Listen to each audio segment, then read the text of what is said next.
So in our last lecture, we discussed about the op-amp used as an adder. op-amp का use हम adder के लिए कर सकते हैं।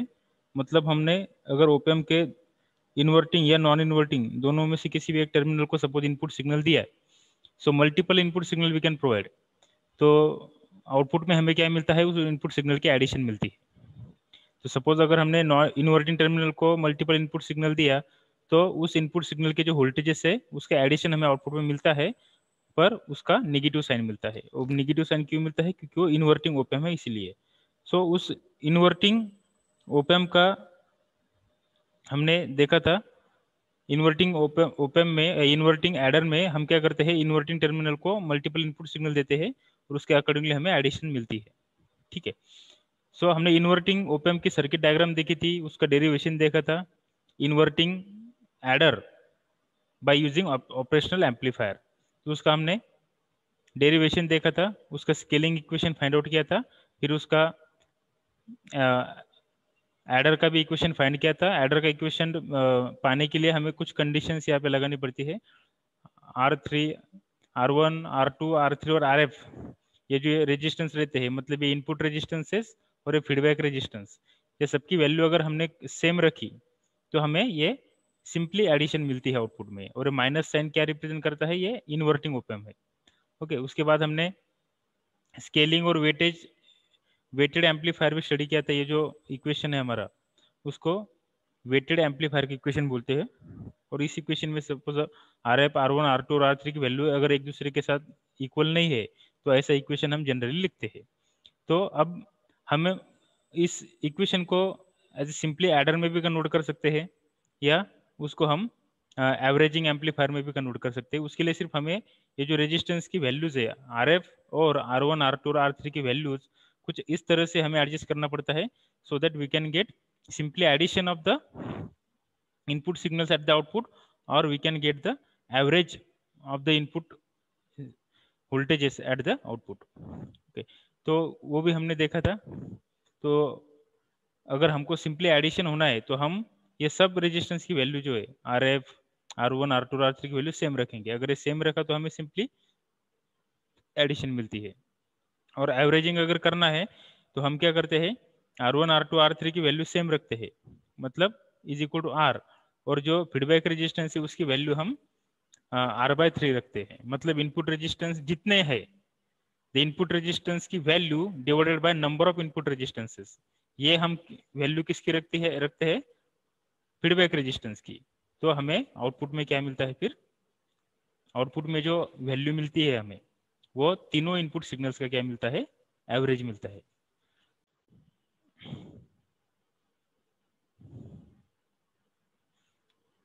नॉन इन्वर्टिंग एडर, अब जैसे इन्वर्टिंग एडर रहता है वैसे ही नॉन इन्वर्टिंग एडर है। सिर्फ फर्क क्या है इसमें कि नॉन इन्वर्टिंग एडर में हम क्या करते हैं, जो हमारे इनपुट सिग्नल से हम इनपुट सिग्नल को किस टर्मिनल को अप्लाई करते हैं? तो नॉन इन्वर्टिंग टर्मिनल को अप्लाई करते हैं। ओके, तो हमें आउटपुट में जो एडिशन मिलता है विदाउट माइनस साइन मिलता है, मतलब सिंपली एडिशन मिलती है, हमें माइनस साइन नहीं मिलता। क्यों नहीं मिलता? क्योंकि ये नॉन इन्वर्टिंग है, इसीलिए। और नॉन इन्वर्टिंग के आउटपुट में हमें नेगेटिव साइन नहीं मिलता। तो देखो सर्किट कैसी है, ये सर्किट है उसकी। This is the circuit of non inverting summing amplifier. अब सिंपल, ये तो कॉमन कंस्ट्रक्शन है। ये ओपैम्प है हमारा, ये इन्वर्टिंग टर्मिनल, ये नॉन इन्वर्टिंग टर्मिनल, ये positive supply voltage plus VCC, ये negative supply voltage minus VE, ये आउटपुट वोल्टेज VO हम लेते हैं पिन नंबर 6 से। पिन नंबर 7 को हम पॉजिटिव सप्लाई वोल्टेज देते हैं, पिन नंबर 4 को नेगेटिव सप्लाई वोल्टेज देते हैं। ओके, और पिन नंबर 7 मतलब आउटपुट से ये पिन नंबर 2 को हमें फीडबैक रजिस्टर कनेक्ट करते हैं, RF। Okay, so RF is nothing but feedback resistance, और ये इनपुट रेजिस्टेंस हम यहाँ पे कनेक्ट करते हैं विद रिस्पेक्ट टू ग्राउंड। अब हमने इनपुट रेजिस्टेंस जो कनेक्ट किया है यहाँ पे, वो directly with respect to ground connect किया है, क्योंकि हम नॉन इन्वर्टिंग एडर यूज कर रहे हैं। तो जो इनपुट सिग्नल के वोल्टेजेस की हमें एडिशन करना है, वो इनपुट सिग्नल हम कहाँ पे इनपुट दे रहे हैं? तो नॉन इन्वर्टिंग टर्मिनल को इनपुट दे रहे हैं। ओके, तो यहाँ पे जो वोल्टेज फॉर्म होगा, सपोज उसको हम V1 बोलेंगे। नॉन इन्वर्टिंग के पास जो यहाँ पे वोल्टेज पोटेंशियल फॉर्म होगा उसको हम V1 बोलेंगे, और यहाँ पे जो पोटेंशियल फॉर्म होता है वो उसको हम V2 बोलते हैं। ओके, और ये जो डिफरेंशियल इनपुट वोल्टेज रहता है वो ऑलवेज V1 माइनस V2 रहता है। तो ये सर्किट का डिस्क्रिप्शन हो गया। अब यहाँ पे सपोज हम दो ही इनपुट वोल्टेज लेंगे जिसकी हमें एडिशन करना है, वो है एक VA और दूसरा है सपोज VB। ये दो ही एक्टिव इनपुट सिग्नल्स है जिसकी हमें आउटपुट में क्या चाहिए, एडिशन चाहिए। So VA and VB are the two input signals. VA का वोल्टेज है VA और VB का वोल्टेज है VB। Okay, so VA is provided through RA और VB is provided through RB। ये RA क्या है, रेजिस्टेंस है, और ये RB क्या है, ये दूसरा रेजिस्टेंस है। और ये दोनों के जो VA और VB दो वोल्टेजेस है उसकी वजह से यहाँ पे क्या होगा, ये V1 फॉर्म होगा। सो V1 is influenced by this VA and VB। तो ये हमारे इनपुट सिग्नल है जिसकी हमें एडिशन करना है आउटपुट में। अब यहाँ पे हम डायरेक्टली, जैसा हमने इन्वर्टिंग में किया वैसे डायरेक्टली हम नहीं कर सकते। तो यहाँ पे ये जो VA है, V1 है, ये V1 की वैल्यू कितनी है वो फाइंड आउट करने के लिए हमें यहाँ पे एक थ्योरम यूज करना पड़ता है जिसका नाम है सुपरपोजिशन थ्योरम। अब देखो सुपरपोजिशन थ्योरम में क्या होता है कि फर्स्ट ऑफ ऑल यहाँ पे दो active voltage source input sources है, VA और VB। तो फर्स्ट ऑफ ऑल हम क्या करेंगे, VA की वजह से कितना यहाँ पे वोल्टेज मिलता है वो फाइंड करेंगे, और VB की वजह से कितना वोल्टेज मिलता है वो फाइंड करेंगे, और बाद में VA और VB की वजह से जो यहाँ पे वोल्टेज मिलता है उन दोनों की एडिशन करेंगे, तब हमें टोटल V1 यहाँ पे मिलेगा। उसको बोलते हैं सुपरपोजिशन थ्योरम। और जब हम V1 को एक्टिव रखते हैं तब VB को ग्राउंड करने का, और जब हम VB को एक्टिव रखते हैं तब V1 ग्राउंड को, VA ग्राउंड को करने का। ओके, तो देखो फर्स्ट हम क्या करेंगे, equivalent circuit for VB is equal to 0। तो फर्स्ट ऑफ ऑल हम क्या करेंगे, एक वोल्टेज सोर्स ग्राउंड को कनेक्ट करेंगे और एक ही वोल्टेज सोर्स एक्टिव रखेंगे, कौन सा, VA को एक्टिव रखेंगे, और VA के अकॉर्डिंगली फिर यहाँ पे हमें जितना वोल्टेज मिलता है वो हम उसका एक इक्वेशन फाइंड करेंगे। उसके बाद VA को ग्राउंड को कनेक्ट करेंगे, फिर VB को एक्टिव रखेंगे, और VB के अकॉर्डिंगली यहाँ पे कितना वोल्टेज मिलेगा उसका एक इक्वेशन मिलेगा, और फिर दोनों हम ऐड करेंगे। ऐड करने के बाद फिर हमें यहाँ पे जो वोल्टेज मिलेगा वो दोनों का कंबाइंड वोल्टेज रहेगा या कंबाइंड इफेक्टिव वोल्टेज रहेगा। ठीक है, तो फर्स्ट हम क्या करेंगे, हम फर्स्ट ऐसा करेंगे, VB को ग्राउंड को कनेक्ट करेंगे, VB को ग्राउंड कर दिया और VA को एक्टिव रखेंगे हम। तो सर्किट डायग्राम कैसे होंगे, देखो VA क्या है, एक्टिव है थ्रू RA, और VB क्या किया हमने, ग्राउंड को कनेक्ट किया, मतलब VB डायरेक्टली ग्राउंड को कनेक्ट कर दिया, मतलब VB 0 कर दिया। ओके, यहाँ पे VB है ही नहीं मतलब 0 है। ओके, तो VA की वजह से जो यहाँ पे वोल्टेज फॉर्म हो रहा है, पोटेंशियल फॉर्म हो रहा है, उसको सपोज हम V1 डैश बोलेंगे। क्या बोलेंगे उसको, V1 डैश। तो अभी V1 डैश जो है ये किसके अक्रॉस का वोल्टेज है, ये V1 डैश ये RB के अक्रॉस का वोल्टेज है, क्योंकि इस RB का एक टर्मिनल को V1 डैश है और दूसरा टर्मिनल ग्राउंड को कनेक्ट है, इसीलिए ये V1 डैश क्या है, RB के अक्रॉस का वोल्टेज है। क्योंकि V1 डैश माइनस 0, ये आप यहाँ का पोटेंशियल 0 है, so higher potential minus lower potential, V1 dash minus 0 मतलब V1 dash divided by RB is equal to इसके अंदर से फ्लो होने वाला करंट रहेगा। इसलिए ये जो V1 है, this V1 is nothing but the voltage across this RB। तो हमने अगर वोल्टेज डिवाइडर रूल अगर यहाँ पे यूज किया तो हमें क्या मिलेगा, V1 डैश फाइंड करना है ना हमें, तो V1 डैश क्या मिलेगा हमें, V1 dash is equal to ये जिसके अक्रॉस का वोल्टेज है, V1 डैश जिसके अक्रॉस का वोल्टेज है,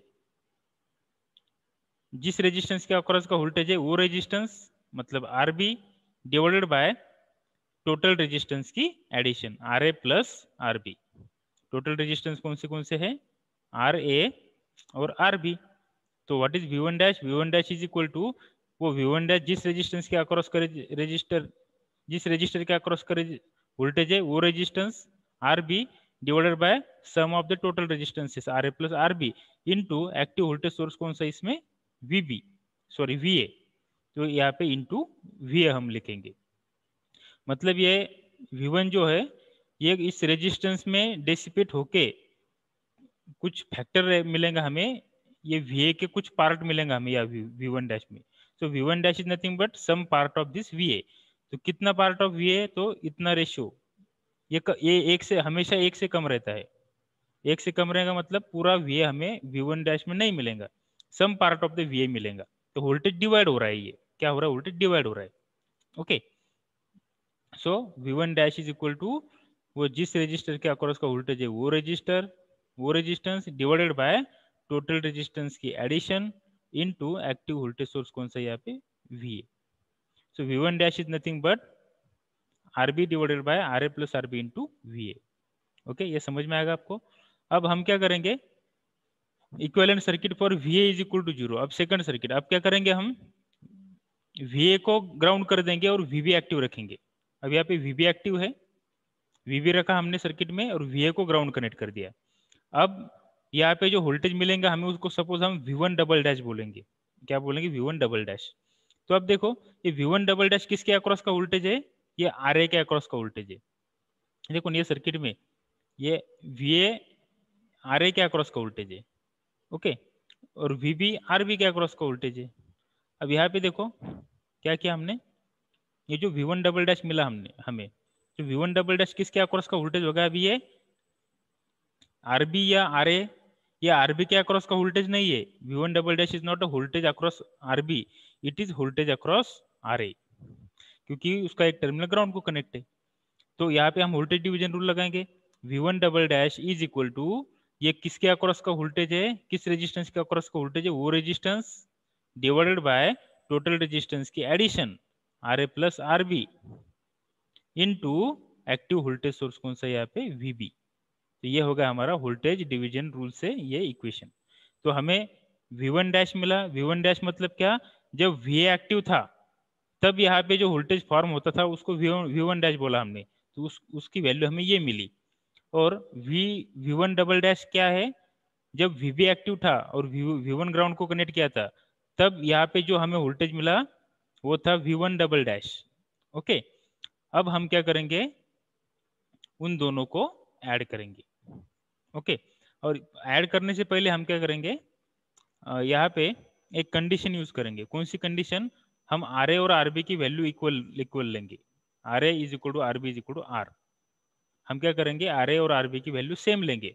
अगर RA और RB की वैल्यू सेम रही तो हमें V1 डैश क्या मिलेगा? V1 dash is equal to VA in bracket RB divided by RA plus RB, मतलब यहाँ पे R divided by R plus R। तो कितना हो जाएगा ये? R divided by R plus R 2R। तो RR कैंसिल हो जाएगा। RR कैंसिल होने के बाद क्या रहेगा यहाँ पे? 1/2, मतलब VA by 2। So V1 dash is equal to VA by 2, ऐसे इक्वेशन हमें मिलेगा। ओके, समझ में आ गया आपको ये? हम क्या करेंगे, RA RB के जगह पे R पुट करेंगे, मतलब दोनों की वैल्यू सेम लेंगे। तो यहाँ पे R आएगा, यहाँ पे R प्लस R। तो यहाँ पे देखो ये जो है यहाँ पे RB के जगह क्या लेंगे हम? R डिवाइडेड बाय ये RA और RB सेम है वैल्यू दोनों की, मतलब ये भी R और ये भी R। तो R और R क्या हो जाएगा यहाँ पे? 2R। ओके, तो R कैंसिल हो जाएगा। और यहाँ पे क्या है? VA है, RR कैंसिल हो जाएगा, यहाँ पे VA है। So it is equal to VA by 2। तो क्या मिलेगा हमें? ये VA डिवाइडेड बाय 2। तो देखो V1 डैश की वैल्यू कितनी मिली हमें? VA divided by 2। ठीक है, अब नेक्स्ट है, अगर V1 डैश की वैल्यू हमें VA डिवाइडेड बाय 2 मिली तो V1 डबल डैश की वैल्यू क्या मिलेंगे हमें? V1 डबल डैश भी सेम ही इक्वेशन है, तो यहाँ पे भी सेम ही है। V1 double dash is equal to RA divided by RA plus RB into VB। तो अगर RA और RB की वैल्यू सेम है तो यहाँ पे क्या आएगा? R और R प्लस R 2R। तो R कैंसिल हो जाएंगे, 1/2 इंटू VB, मतलब VB बाय 2। ठीक है, VB बाय 2 आएगा। ठीक है, सो ये मिले हमें V1 डबल डैश की वैल्यू। अब यहाँ पे जो V1 था हमारा, ये V1 क्या रहेगा? V1 डैश मतलब VA की वजह से जो वोल्टेज मिला वो, और V1 डबल डैश मतलब VB की वजह से जो वोल्टेज मिला वो, ये दोनों की यहाँ पे अभी हम एडिशन लेंगे। ठीक है, so V1 is equal to V1 dash plus V1 double dash, ये सुपरपोजिशन थ्योरम है। तो V1 is equal to V1 dash क्या है? VA by 2। V1 double dash क्या है? VB by 2। So VA by 2 plus VB by 2 मतलब क्या? VA plus VB divided by 2। अगर डिनोमिनेटर सेम है तो हम न्यूमरेटर की एडिशन कर सकते हैं और डिनोमिनेटर को कॉमन कर सकते हैं। तो V1 is equal to VA plus VB divided by 2। Okay, तो ये मिला हमें इसका इक्वेशन। ठीक है, किसका? ये यहाँ का वोल्टेज का, मतलब हमें V1 मिला। अब हमें ये एम्पलीफायर कौन सा है? नॉन इन्वर्टिंग एम्पलीफायर है। तो हमें नॉन इन्वर्टिंग एम्पलीफायर का आउटपुट गेन का इक्वेशन मालूम है, क्या रहता है नॉन इन्वर्टिंग एम्पलीफायर का gain? AVAP is equal 1 + RF/R1। Okay, ये गेन का इक्वेशन है। अगर सपोज हमने क्या किया, यहाँ पे RF और R1 की वैल्यू भी सपोज सेम कंसिडर किया, मतलब R1 और RF की वैल्यू क्या है? सेम है, और and it is equal to suppose R, तो गेन क्या आएगा यहाँ पे? AVAP is equal to 1 + RF और R1 की वैल्यू अगर सेम है तो ये रेशियो कितना आएगा? ये रेशियो 1 आएगा, बराबर है ना? अगर यहाँ पे दोनों की वैल्यू सेम है तो ये रेशियो, अगर दोनों की वैल्यू R R है तो R/R कैंसिल हो जाएगा, और यहाँ पे क्या बचेगा? फिर 1 बचेगा। तो ये 1 और ये 1 क्या हो जाएंगे यहाँ पे? 2। सो AVAP कितना होगा यहाँ पे? 2। ठीक है, AVAP 2 हो गया। अब आउटपुट वोल्टेज का क्या एक्सप्रेशन है? Output voltage is equal to gain into input voltage, बराबर है ना? आउटपुट वोल्टेज का क्या एक्सप्रेशन रहता है? Output voltage is equal to gain, gain क्या है यहाँ पे? AVAP, वो हमने ऑलरेडी फाइंड किया है, गेन इनटू इनपुट वोल्टेज। अब यहाँ पे इनपुट वोल्टेज कौन सा है? तो ये VA input voltage, sorry V1, ये V1 क्या है यहाँ पे? इनपुट वोल्टेज है। ठीक है, देखो यहाँ पे सेम इक्वेशन है, VO is equal to AVAP into V1। तो AVAP कितना है? 2 है, इंटू V1 कितना है? VA plus VB divided by 2। ठीक है, देखो VO is equal to AVAP into V1 है। AVAP की वैल्यू कितनी है? देखो AVAP की वैल्यू 2 है, तो हमने AVAP की वैल्यू 2 यहाँ पे डाली, और V1 कितना है हमारा? ये यहाँ पे फाइंड किया हमने, V1 is equal to VA plus VB divided by 2। तो 2 into VA plus VB divided by 2, तो अभी 2 क्या हो जाएगा यहाँ पे? ये 2 कैंसिल हो जाएगा। 2 कैंसिल हो जाने के बाद यहाँ पे क्या मिलेगा हमें? VO is equal to VA plus VB। देखो VO is equal to VA plus VB, मतलब क्या? Output voltage is equal to sum of input voltage. ये output voltage is equal to the sum of input voltages VA and VB। Okay, तो क्या मिला हमें? Output voltage summation of the input voltage. यहाँ पे negative sign नहीं मिला, क्यों नहीं मिला नेगेटिव साइन? क्योंकि ये हमारा नॉन इन्वर्टिंग ओपेम है, और नॉन इन्वर्टिंग ओपेम के आउटपुट में हमें नेगेटिव साइन नहीं मिलता। Okay, so this expression for the output voltage shows that the output voltage is the algebraic addition of the two input voltages. Okay, the positive sign of output voltage indicates that the inversion does not take place in this adder circuit, and therefore it is called as non-inverting adder. Inversion होता नहीं इसमें, क्योंकि non inverting है। Non inverting क्यों है? क्योंकि non inverting terminal को हमने इनपुट दिया है। ठीक है, अब नॉन इन्वर्टिंग एवरेजिंग एम्पलीफायर है। अब एवरेजिंग एम्पलीफायर करने के लिए क्या करना पड़ेगा हमें? RA और RB की वैल्यू R रखना पड़ेगा, और RF इनफाइनाइट रखना पड़ेगा हमें। तो क्या आ जाएगा? देखो यहाँ पे gain of the circuit is modified as 1।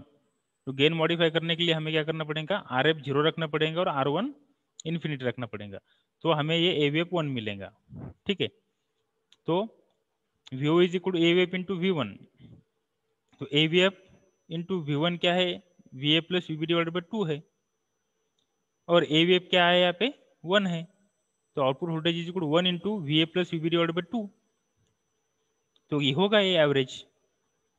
Okay, so number of quantities addition of the number of quantity divided by total number of quantities, ये होता है हमारा एवरेज। तो इस तरीके से हम एवरेज भी फाइंड कर सकते हैं। अभी एवरेज करना ये सिर्फ रेजिस्टेंस की वैल्यू की पे डिपेंड रहता है कि कैसे हम वो रेजिस्टेंस की वैल्यूज लेते हैं, उसके हिसाब से फिर हमें वो सर्किट के एवरेज मिलता है या सिंपली एडिशन मिलती है। Okay, so this is the non inverting averaging amplifier. अब ये नॉन इन्वर्टिंग एवरेजिंग एम्पलीफायर की सर्किट है, सेम सर्किट रहती है, सिर्फ रेजिस्टेंस की वैल्यू चेंज होती है। देखो यहाँ पे हमने R1 ऐसे रखा, और जो फीडबैक रेजिस्टेंस रहता है RF, वो हमने क्या किया? 0 कर दिया। तो RF अगर 0 हो जाएगा तो ऑब्वियसली